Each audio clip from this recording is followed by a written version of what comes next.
오늘 말씀 끝나고 시편 8편 찬양을 같이 한번 해보도록 하겠습니다. 여호와 우리 주여 이러고 있죠. 제가 이 찬양을 이렇게 생각할 때 여기 학부 신학교 다닐 때 그 농어촌 선교 그 봉사단이라고 하는 동아리가 있었는데 그 이제 동아리에서 제가 활동을 좀 했습니다. 그 2학년 때는 회장도 하고, 그래서 이제 방학 때가 되면은 전부 다 이제 그 모여가지고 저희들이 이제 미자립 교회 다니면서 이제 여름 성경학교를 이제 해주는 이제 그런 동아리입니다. 이제 저희들이 전부 다 이 재정을 마련을 해야 되니까 또 뭐 어떨 때는 노가다도 하고, 이제 그것도 이제 안 되니까 이제 교회를 좀 투어를 하면서 약간 이제 후원금을 좀 모집을 해야 돼서 이제 교회를 이제 투어를 할 때 특송을 해야 되잖아요. 특송을 하는데 이제 요 찬양을 하게 됐어요. 찬양을 하게 됐는데 저한테 처음에 솔로를 하라는 거예요. 이제 솔로를 해야 되는데 엄청 떨리잖아요. 그리고 그때만 해도 제가 악보도 잘 못 보고 그래가지고 이제 한번 실수를 한 기억이 있어서 제가 이 찬양을 잊을 수가 없습니다. 잊을 수가 없는데 조금 이따는 실수 안 하고 한번 같이 한번 찬양을 해보도록 하겠습니다. 오늘은 그 시편의 장르에 대해서 나누고, 다음 주에는 이제 시편의 메시지 7가지가 있는데, 뭐 7가지가 더 되겠지만 시편 150편을 쫙 요약을 했을 때 거기에서 강조하는 그 메시지 7가지를 한번 총정리를 해보고, 오늘은 이제 장르에 대해서 한번 좀 살펴보려고 합니다. 우리가 이제 이 장르라고 하니까 조금 이제 어려울 수도 있는데, 우리가 이제 흔히 생각을 할 때 어떻게 이해를 하시면 좋냐면, 우리가 이제 예를 들어서 노래가 있잖아요. 노래, 예를 들어서 우리나라 가요가 있다 그러면 그 장르로 구분을 하잖아요. 뭐 트로트다, 아니면은 뭐 포크다, 혹은 뭐 발라드다, 아니면은 뭐 재즈다, 뭐 이런 식으로 해가지고 그 노래가 각각의 어떤 장르 이런 것들을 이제 말하는 겁니다. 그러니까 우리가 사실 성경도 우리가 구분을 할 때, 구약은 유대인들은 3분법으로, 그 다음에 우리 개신교는 4분법으로, 그 다음에 또 우리 신약성경도 이렇게 4분법으로 구분을 하잖아요. 근데 그 구분을 하는 것을 또 장르라고도 합니다. 그러니까 예를 들어서 구약 같은 경우는 모세오경이라고 하는 큰 하나의 어떤 장르, 그 다음에 두 번째가 역사서가 있잖아요. 그러니까 역사서로 왜 이렇게 했냐면, 거기 역사서에 나오는 것들은 이스라엘의 역사의 기록이라고 하는 거죠. 역사라는 장르입니다.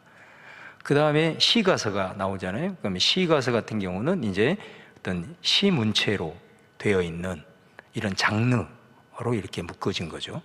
또 그 다음에 이사야부터 시작되는 예언서, 그러면 예언이라고 하는 장르입니다. 그러니까 그 각각의 장르마다 가지고 있는 이제 특성이 있는 것이죠. 그래서 우리가 성경도 이렇게 구분을 하는 것은 사실은 장르로 구분을 하는 것이다. 또 신약 성경도 마찬가지입니다. 신약 성경도 우리가 처음에는 복음서라고 하는 장르가 있잖아요. 이제 복음서라고 하는 이 장르는 이렇게 문학으로 얘기를 했을 때는 약간 스토리 구조를 가지고 있는 이제 이런 흐름인 거죠. 예수님의 태어나심부터 십자가에 돌아가시고 그 다음에 부활 승천하시는 이 스토리 라인을 가지고 있는 그런 장르, 이렇게 구성이 되어 있고, 그 다음에 우리가 사도행전을 역사서라 합니다. 이렇게 교회가 세워져서 교회가 어떤 과정을 통해서 이렇게 확장이 되어지고 있는 그 역사를 보여주는 것이 또 사도행전이기 때문에 그거를 또 역사서라는 장르라고 하기도 하고, 그 다음에는 서신서가 나오잖아요. 서신서는 편지라는 장르라는 거예요. 그 말 자체가 편지. 그러니까 이 편지도 바울의 편지, 이것이 한 뭉텅이로 되어 있고, 그 다음에 바울이 아닌 여러 저자들의 편지, 이거를 이제 공동 서신이라 그렇게 표현합니다. 그래서 거기에 보면 야고보가 쓴 편지가 있고, 또 베드로가 쓴 편지가 있고, 요한이 쓴 편지가 있고, 유다가 쓴 편지가 있고, 그러니까 요런 거를 이제 같은 편지의 장르지만은 또 공동 서신이다 이렇게 얘기를 하고, 그 다음에 이제 요한 계시록 같은 경우는 이제 명시적으로 어떤 하나의 장르다라고 구분하기가 매우 어려운, 왜냐하면 그 서신서 자체에 세 가지의 장르가 동시에 나타나거든요. 1장 1절에 보면은 요한의 묵시라 이렇게 해가지고 묵시라고 하는 장르가 있고, 그 다음에 이 예언의 말씀을 듣는 자와 지키는 자와 그런 사람에게 복이 있다 이거 예언이라고 또 얘기를 하고, 그 다음에 이 편지를 내가 7 교회에 보낸다 해가지고 또 편지라는 장르가 있고, 그래서 이제 요한계시록은 명시적으로 3개의 장르를 동시에 갖고 있다 뭐 이렇게 보는 겁니다. 그러니까 성경도 우리가 구분을 할 때 이렇게 장르로 구분을 이렇게 하고 있다라는 것을 이제 여러분들이 아시면 장르의 의미가 어떤 것인지를 알게. 그러니까 시편도 150편이라고 되는 이 시편이 있는데, 이 150편이라고 되는 시편은 각각의 다 장르가 있다라는 겁니다. 그래서 이 장르로 이렇게 좀 묶을 수 있다 그런 의미입니다. 그래서 이제 여기서는 모든 장르를 다 다룰 수는 없지만 대표적으로 몇 개의 장르로 이렇게 좀 구분을 해보면 한 6가지 정도로 오늘은 좀 소개를 하려고 합니다. 그래서 6가지 중에서 이제 가장 대표가 되는 그 시편을 함께 한번 읽고 또 그 의미들을 좀 살펴보는 시간을 갖고자 합니다. 먼저 이제 시편의 장르 중에 첫 번째는 찬양시입니다. 찬양의 장르를 가지고 있는 시편이다라는 거죠. 가장 대표적인 게 방금 우리가 이제 봉독한 시편 8편이 되겠습니다. 자, 시편 8편을 한번 여러분 보시면서, 자, 거기에 보시면은 이제 먼저 1절과 마지막 절을 보시면 여호와 우리 주여 주의 이름이 온 땅에 어찌 그리 아름다운 주여. 그러니까 이제 이 시편 8편은 한마디로 무엇에 대한 찬양이냐라고 하면은 하나님께서 창조하신 창조주 하나님, 그리고 창조하신 이 세계를 노래하는 그 시편이 이제 바로 시편 8편이라고 할 수가 있습니다. 그래서 1절과 마지막 9절 시작과 끝이 똑같이 여호와 우리 주여 주의 이름이 온 땅에 어찌 그리 아름다운지요. 하나님이 창조하신 세계도 아름다울 뿐만 아니라 그 아름다운 세계를 창조하신 그 하나님의 위대함을 찬양하고 있는 그런 시편이 시편 8편이라고 할 수가 있습니다. 그리고 2절 말씀을 보시면은 거기 보시면 주의 대적으로 말미암아 어린아이들과 젖먹이들의 입으로 권능을 세우시며 이렇게 되어 있죠. 여기서 어린아이들과 젖먹이들의 입으로 능력을 세우신다 할 때 이 어린아이들과 젖먹이들의 입이 뭐냐? 이게 찬양입니다. 그러니까 이걸 우리가 어디에 할 수 있냐면 나중에 이제 시편의 전체 메시지 중에 아주 중요한 메시지가 찬양이거든요. 그때 한번 더 다루기로 하고, 여기에서 보면 이 시편 8편 2절을 예수님이 그대로 인용하십니다. 그러니까 어디에서 인용하냐면 마태복음 21장에 보면 예수님이 이제 그 예루살렘으로 입성을 하시잖아요. 예루살렘으로 들어갈 때 사람들이 이제 종려나무 가지를 흔들면서 호산나 호산나 다윗의 자손이여 하면서 이제 환영을 하게 됩니다. 예수님이 이제 입성을 하시고 나서 그 성전에 들어가 보니까 성전이 정말 형편없는 거예요. 하나님이 세우신 그 성전의 본질에서 많이 비껴나 있는 걸 보시고 우리가 잘 아는 대로 성전 정화 사건을 거기서 이제 일으키십니다. 그래서 막 뒤집어 엎으시면서, 그러고 난 다음에 이제 예수님께서 성전 정화 사건을 마치시고 연약한 사람들 또 아픈 자들을 이제 치유해 주시고, 그 다음에 성전에서 나오려고 할 때 그 예수님의 모습을 본 아이들이 한 번 더 찬양을 합니다. 찬양할 때 호산나 다윗의 자손 하면서 아이들이 찬양을 하게 돼요. 그랬을 때 그 광경을 지켜보고 있는 이 서기관들이나 제사장들이 분노를 합니다. 그러니까 아이들을 꾸짖었다는 거죠. 너희들이 왜 저 나사렛 예수에게 다윗의 자손이라고 호산나라고 하면서 막 혼낸 거예요. 그 말을 듣고 예수님이 이 시편 8편 2절 말씀을 인용을 하십니다. 그러면서 뭐라고 그러냐면 예수님께서 거기서는 어린아이들과 젖먹이들의 입에서 나오는 찬송을 온전하게 하셨다, 이렇게 말씀하세요. 그러니까 이 8편 2절에서 말하는 어린아이들과 젖먹이들의 이거는 입에서 나오는 찬송을 가리키는 겁니다. 그러니까 그 찬송의 권능으로, 찬양의 능력으로 오늘 말씀에 보면 대적을 잠잠케 하신다. 찬양의 능력으로 원수들과 보복자들을 잠잠하게 하신다. 그러니까 하나님이 창조하신 세계를 보면서 찬양하고, 또 하나님이 그 창조하신 하나님의 그 높고 위대하심을 찬양할 뿐만 아니라 또 이 찬양이 가지고 있는 능력을 시편 기자는 선포하는 거죠.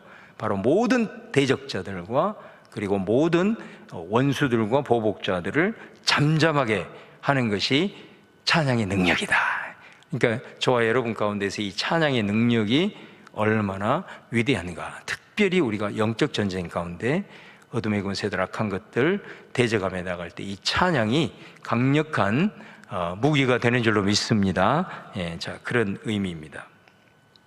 그 다음에 이제 3절 4절을 보시면은 거기에서 주님께서 손가락으로 만드신 주님의 하늘, 그리고 달과 별들을 내가 보니, 그러니까 이 창조 세계를, 하나님이 창조하신 세계를 시편 기자가 쫙 보니까 너무 아름답고 광대하다는 거 아니겠습니까? 자, 그러고 나서 4절 말씀에 이제 그 창조 세계 속에 자기를, 인간을 비추어 보는 거예요. 인간을 비추어 보는 겁니다. 그래서 4절에 보면은 사람이 무엇이기에 주께서 그를 생각하시며 인자가 무엇이기에 주께서 그를 돌보시나이까. 그러니까 여기에서 보면 사람, 이 표현이 히브리어에 보면 에노시라는 표현입니다. 먼지라는 말이거든요. 그 다음에 인자, 이거는 아담이라는 히브리어입니다. 아담의 의미가 흙이라는 거잖아요. 그러니까 이 하나님이 창조하신 세계가 어마어마하고 광대하고 아름다운데 그 속에 사람을 보니까 정말로 마치 먼지와 흙과 같은 정말로 보잘것없는 이 광대한 하나님의 창조 세계 앞에서 너무나도 보잘것없는 인간의 실존을 이제 느낄 수밖에 없는 그것을 이제 시편 기자가 고백을 하고 있는 것입니다.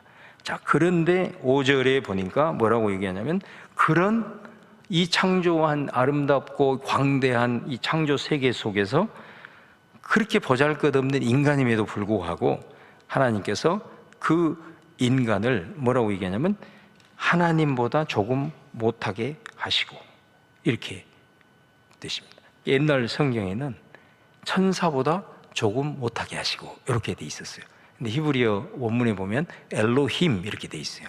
그래서 이제 개정을 할 때 바꾼 겁니다.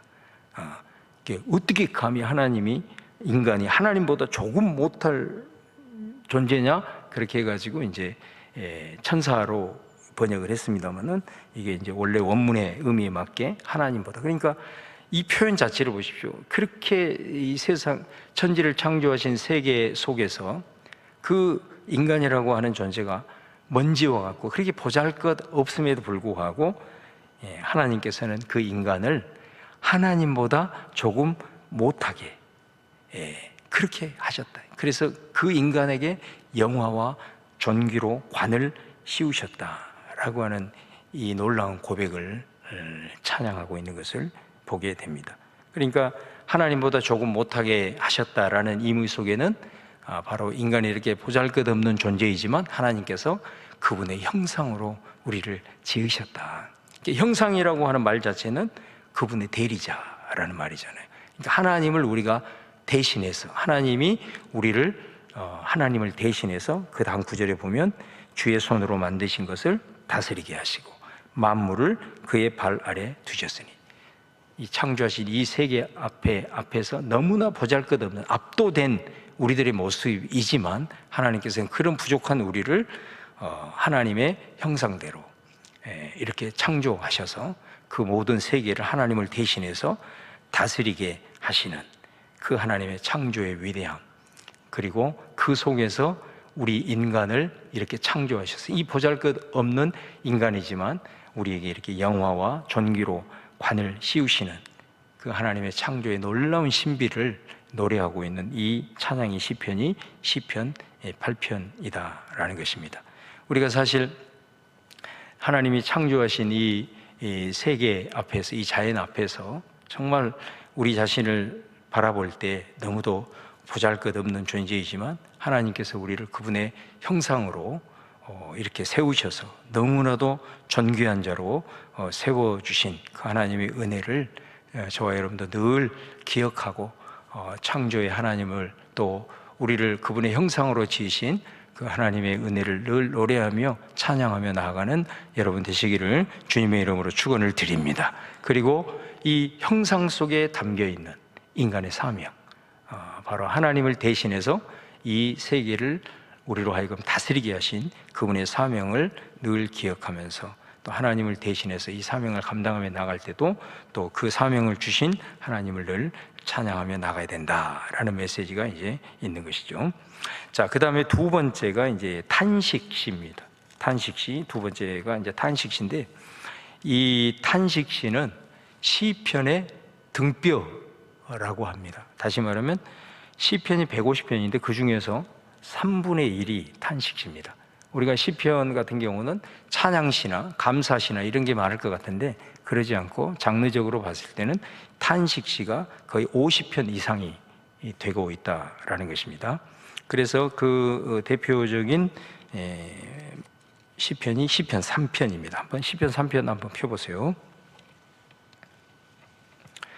자, 시편 3편에 보면 표제가 뭐냐면은 다윗이 그의 아들 압살롬을 피할 때에 지은 시 이렇게 되어 있습니다. 그러니까 탄식시를 보면은 개인적인 탄식시가 있고 또 이스라엘 공동체적인 탄식시 이렇게 두 종류로 이제 나타나 있는데, 자 1절에 보면은 다윗이 여호와여 나의 대적이 어찌 그리 많은지요 나를 치는 자가 많습니다 이렇게 말합니다.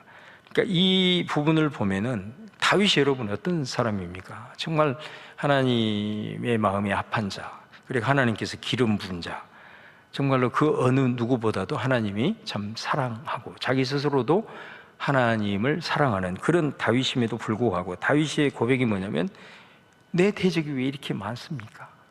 나를 치려 하는 자들이 왜 이렇게 많습니까?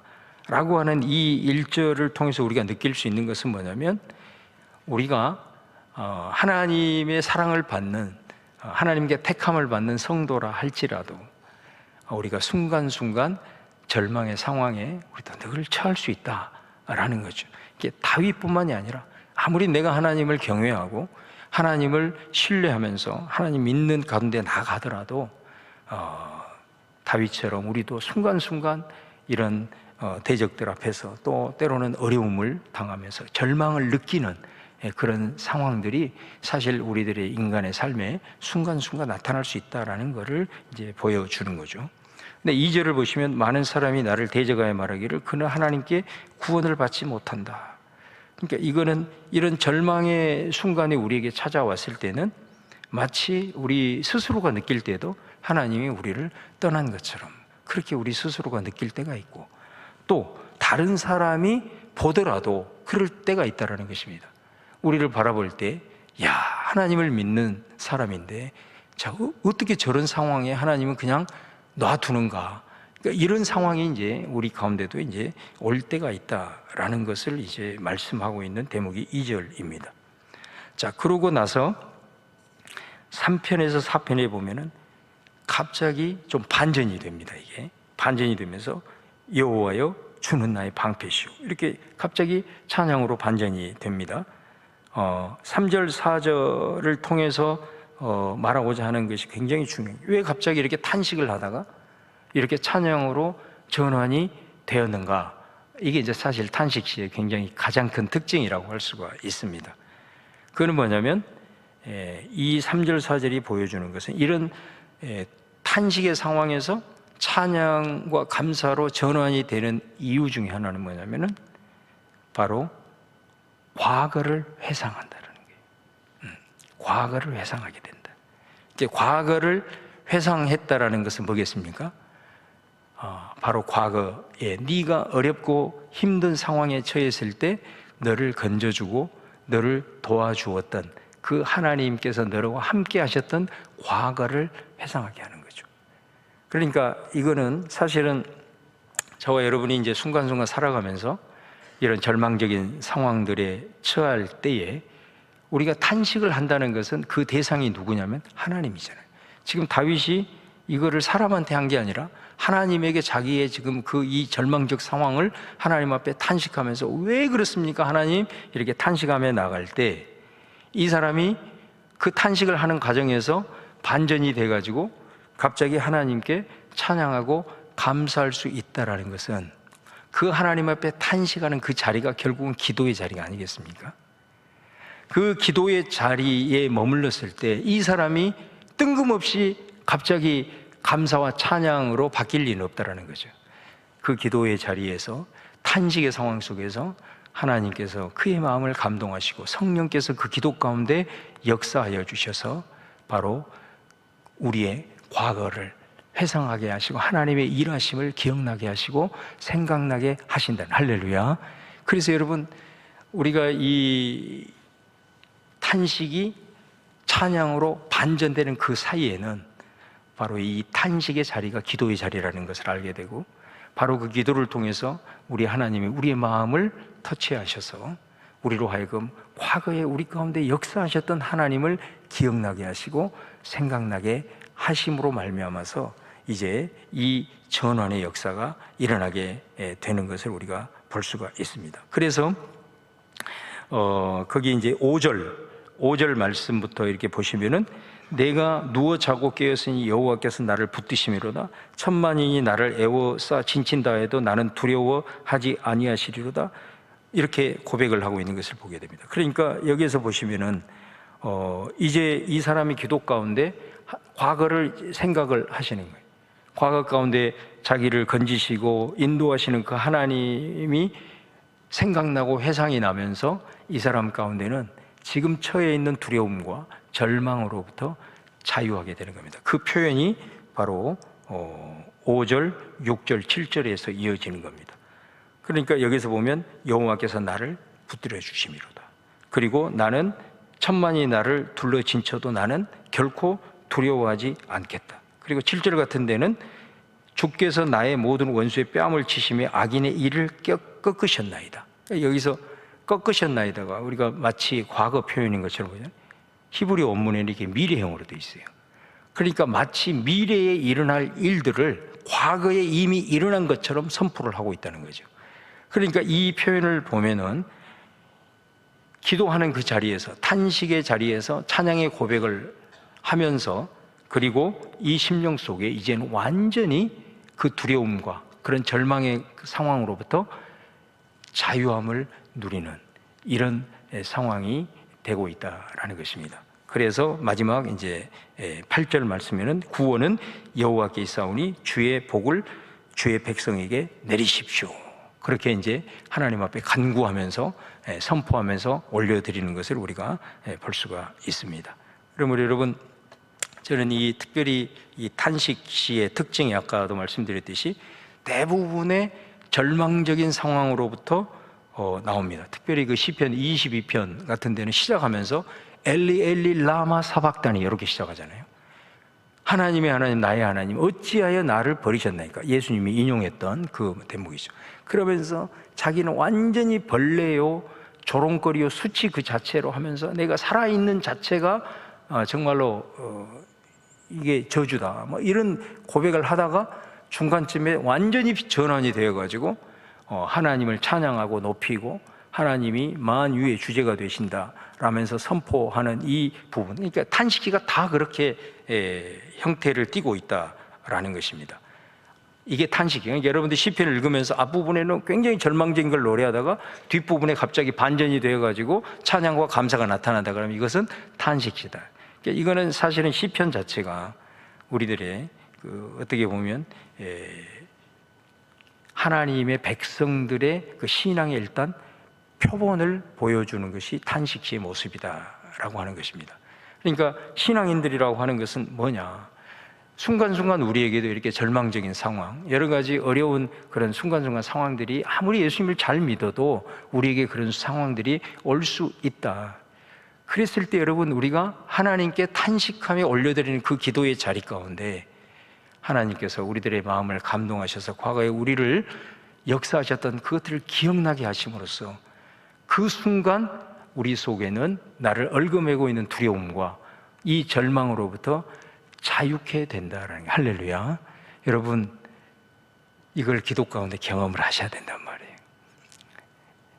우리가 기도할 수 있는 이 기도의 능력이 이 탄식의 상황을 기쁨으로 바꿀 수 있는 것이 바로 기도의 자리인 줄로 믿습니다.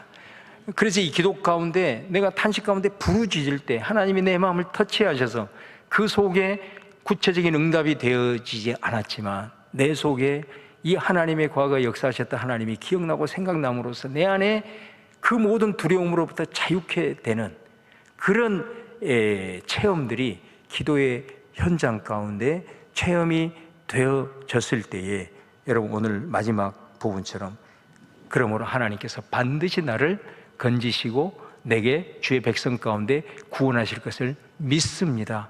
여러분, 이게 막 울면서 몸부림을 치면서 하는 기도의 내용 같지가 않잖아요.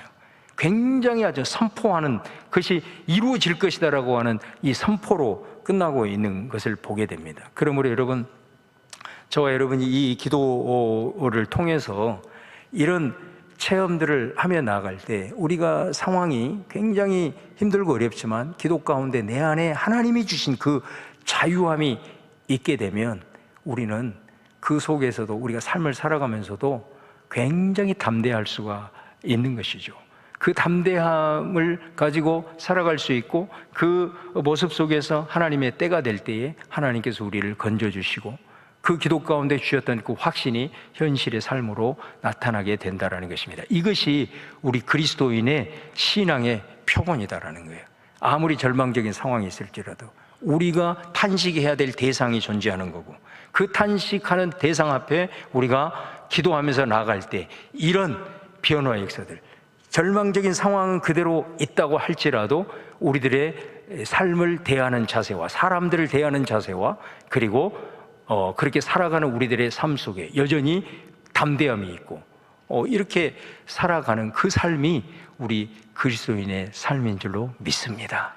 그것을 우리가 체험해야 되고 그것들을 이 시편의 탄식시는 우리에게 도전을 하고 있다라고 하는 것이죠. 그래서 우리가 사실 기도해야 될 늘 이유들이 바로 이 탄식시를 통해서 그런 것이구나. 우리가 어떤 내 안에 있는 것들을 막 부르짖는 어떤 간구만이 아니라 바로 이러한 놀라운 체험들이, 역사들이 기도의 현장 가운데 탄식을 바꾸어서 찬양의 선포를 하게 하는 것이 기도의 능력이고, 그렇기 때문에 우리가 내 상황이 펼쳐지지 않아도, 풀려지지 않아도 우리는 얼굴에 미소가 띌 수 있고, 그리고 짜증과 원망이 아니라 강하고 담대함으로 내 삶을 살아갈 수 있는 능력, 그런 하나님을 만나고 기도 가운데 주님을 체험하지 않는 사람은 그렇게 살기가 어려운 겁니다. 그래서 이 기도의 능력을 통해서 탄식시는 우리가 어떻게 신앙의 삶을 경험하면서 살아가는 것이 그리스도인의 삶인가라는 것을 우리에게 잘 보여주는 내용이, 그래서 시편에서 가장 많은 분량을 차지하고 있는 이것이 바로 탄식시의 내용이다라는 것을 여러분들이 좀 기억을 하시면서 그런 시편을 여러분들이 읽을 때마다 항상 오늘 말씀을 좀 기억하시고 늘 기도의 자리 가운데 이런 자유함과 이런 놀라운 이런 해방을 맛보는 여러분이 될 수 있기를 주님의 이름으로 축원합니다. 그 다음에 세 번째가 이제 감사시입니다. 자, 감사시를 보시면 가장 대표적인 감사시가 30편입니다. 30편을 한번 찾아보시죠. 자, 30편을 보시면, 그러니까 이 감사시, 또 찬양시가 사실은 이 탄식시보다 훨씬 작다라는 거. 그것만 보더라도 저는 이거를 보면서 이제 어떤 느낌이 제 안에 왔냐면은 두 가지를 생각을 하게 돼요. 하나는 뭐냐면 사실 인간의 삶 자체가 표면적으로 드러나는 우리들의 실존이 어떤 감사할 일보다는 사실은 고난과 고통과 사실 탄식할 일들이 더 많다라는 거예요. 그러니까 여러분들이 현실적으로 한번 하루의 삶을 돌아보면서 오늘 잠자기 전에 오늘 하루를 쭉 한번 돌아볼 때 과연 웃을 일들 또 감사할 일들이 많았는지, 아니면 짜증나고 정말 불평할 만한 그렇게 힘든 일이 많았는지, 이렇게 표면적으로 이렇게 딱 보면은 사실은 대부분의 사람들 같은 경우는 감사한 일보다는 오히려 힘든 일이 더 많았다라는 것을 우리가 알게 됩니다. 그것이 어떻게 보면 우리의 인생이라고 하는 것을 알게 되고, 자, 그럼에도 불구하고 또 다른 하나는 우리 예수님을 믿는 사람들이라고 하더라도 우리가 하나님 앞에 막 간청하고 또 도움을 요청하는 이런 그 기도, 또 이런 부분들은 굉장히 우리가 열심일 수가 있거든요. 그런데 사실은 감사할 일들은 잊어버리는 경우가 너무 많은 것 같아요. 하나님 앞에 감사해야 될 것들, 그래서 제가 우리 1:1 양육자반에서도 그런 얘기를 했습니다. 큐티 나눔을 하고 그런 얘기를 했는데, 이렇게 기도를 하잖아요. 막 중보 기도를 하고 또 아니면 내 개인 기도를 이제 막 이게 기도를 막 이렇게 하고 있는데, 어떨 때는 순간 하나님 앞에 정말 죄송하다는 느낌이 확 올 때가 있어요. 그게 뭐냐면 막 하나님 앞에 이 문제를 가지고 주님 해결해 주십시오 하고 중보기도 하면서 막 기도를 하고 있는데 갑자기 감사해야 될 제목이 막 떠오르는 거예요, 기도 가운데. 그러면 갑자기 내가 죄송해지는 거예요. 세상에 하나님께서 이 일을 이루어 주셨는데 내가 하나님 앞에 합당한 영광을 올려드리지 못했구나. 정말 하나님 앞에 그 일로 인하여서 찬양 한 곡 제대로 올려드리지 못했구나. 그런 생각이 기도 가운데 불현듯 올 때가 있어요. 그러면 하나님 죄송해요. 사실 그 부분으로 하나님 앞에 감사 올려드려야 되는데 내가 입술의 고백으로도 못했네요 하면서 감사 고백을 하고 다시 간구하면서 기도를 할 때가 사실 있거든요. 그러니까 우리의 삶에 어떻게 보면 표면적으로 봤을 때는 상당히 감사할 일보다는 힘들고 어려운 일이 많겠지만, 또 우리 그리스도인들이 예수님을 믿고 하나님의 섭리 가운데 우리가 살아가며 나갈 때 우리가 고백하지 못하고 감사하지 못하고 지나쳐 버리는 감사할 일들이 사실은 너무나도 많은 거예요. 예. 그런 부분들을 시편 이 부분을 통해서도 우리가 좀 깨달아야 되지 않겠나.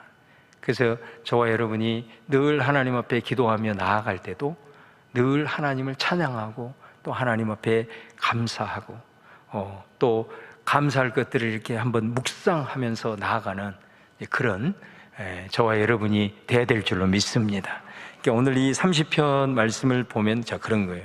1절, 2절을 이렇게 보시면 1절, 2절을 보시면 이 내용 자체가 어떤, 자 1절에서는 선포를 하고 시작하지만 이 3절을 보면 이게 지금 시편의 기자가 죽을 병에 걸린 거예요. 사실은 죽을 병에서 지금 이제 고침을 받는 이 내용이 시편 30편 내용이거든요. 그러니까 이거는 자신의 완전히 그 체험이 기반으로 하는 시편이 30편이라고 할 수 있습니다.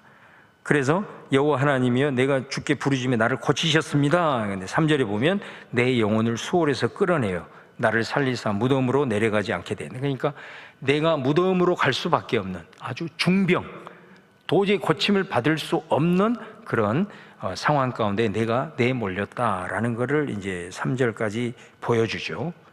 자, 그런데 또 4절에 보면은 갑자기 완전히 반전이 됩니다. 반전을 합니다. 여기서는 반전을 하면서 뭐라고 얘기하냐면 주의 성도들아 여호와를 찬송하며 이렇게 나오면서 5절에 보면 그의 노여움은 잠깐이요 그의 은총은 평생이로다 이런 표현을 합니다. 그러니까 참 여기서도 보면 아까도 말씀드린 대로 우리의 노여움이 어떻게 보면 평생일 수 있고 길 수가 있고 은총은 잠깐일 수 있지만은 정말로 예수님을 믿는 그리스도인의 고백은 내가 아무리 고통과 고난 가운데 처한다 할지라도 우리의 고백이 바로 이 5절의 고백이어야 할 줄로 믿습니다. 다시 말하면 바로 나의 노여움은 잠깐이다. 나의 고난은 잠깐 지나가는 것이다. 그러나 나의 은총은 평생이다 라고 하는 이 고백이 저와 여러분의 고백이 돼야 될 줄로 믿습니다. 그러니까 죽을 병에 걸린 이 상황 속에서 그 시간이 얼마나 이 사람한테는 길었겠습니까? 그러나 그 상황에서 건짐을 받고 나서 돌아보니까 이 고백을 드릴 수 있다라는 것입니다. 돌아보니 정말로 내가 부딪힌 어려운 현실보다는 하나님께서 그 어려운 현실을 통해서 내게 부어주시는 그 은혜가 비교할 수 없을 정도로 컸다라고 하는 고백이 바로 4, 5절의 고백이라고 할 수 있고요. 그 다음에 이제 이 과정을 통해서 또 깨닫게 되는 것이 이제 6절, 7절입니다. 저는 이 말씀을 개인적으로 굉장히 좋아하는 말씀인데 6절, 7절을 같이 한번 읽어볼까요? 시작.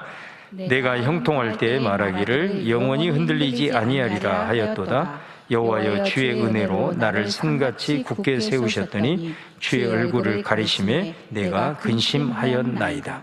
자, 여기 보시면 우리들의 삶에 하나님의 주권적인 역사를 말하고 있는 거죠. 다시 말하면 내가 형통할 때에, 내가 잘 나갈 때에, 내게 힘이 있을 때 정말로 나는 이제 영원히 흔들리지 않을 것이다 라고 생각을 했다는 거예요.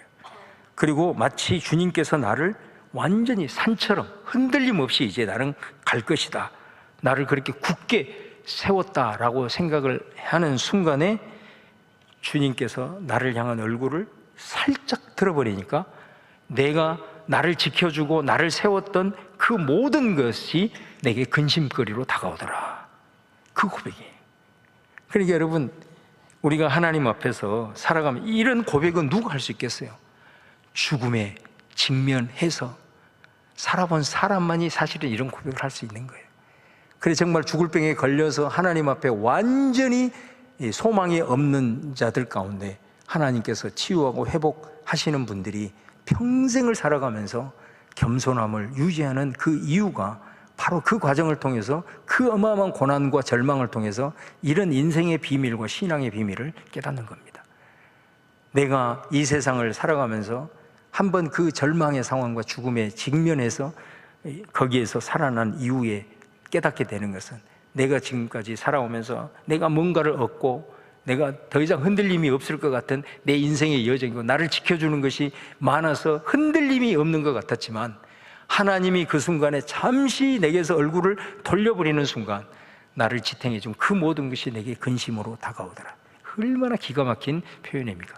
그러므로 우리가 하나님의 그 주권 앞에서 절대로 우리가 교만하지 말아야 될, 아무리 내가 형통하고 아무리 내가 힘이 있고 아무리 능력이 있어도 하나님 앞에서는 절대 교만하지 말아야 될, 그분의 얼굴을 구하고 그분의 얼굴이 나를 비치는 그것이 진정한 인생의 복이라는 것을 이 시편 기자는 이 삶에 통해서 그것을 이제 깨닫게 되었다라는 그런 놀라운 인생의 고백을 하고 있는 것이죠.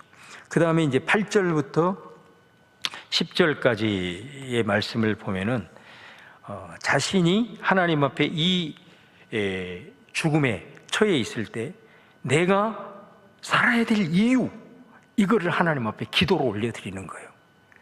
거기에 내용이 이런 내용입니다. 8절에 보면 내가 주께 부르짖고 여호와 간구하기를 내가 무덤에 내려갈 때 나의 피가 무슨 유익이 있고 진토가 어떻게 주를 찬송하며 주의 진리를 선포하리까. 여러분, 이 말은 무슨 말이겠어요? 내가 이 상황에서 하나님이 나를 건져주지 아니하고 내가 이 상태로 무너져 버리면, 내가 예를 들어서 죽어버리면 내가 하나님을 찬송할 수 없고 주님의 진리를 전해야 되는데 주님의 진리를 전할 수도 없고 나의 죽음은 하나님에게도 유익이 되지 않는다 라고 하는 기도를 드리는 거예요.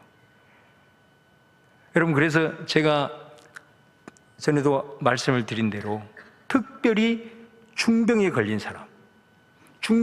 사람은 반드시 이 기도를 하나님 앞에 붙들고 해야 됩니다. 그게 뭐냐면 자신의 사명입니다. 여러분, 하나님은 성경에도 보면 사도 바울이 그렇게 고백하잖아요. 내가 사명을 감당하기에는 나의 생명조차 아끼지 않는다. 그 말은 뭔 말이에요? 그리스도인에게는 생명보다 사명이 더 중요한 줄로 믿습니다. 하나님도 그렇게 여기십니다. 내게 남은 사명이 남아있는 한 하나님은 절대로 나를 포기하지 않으십니다.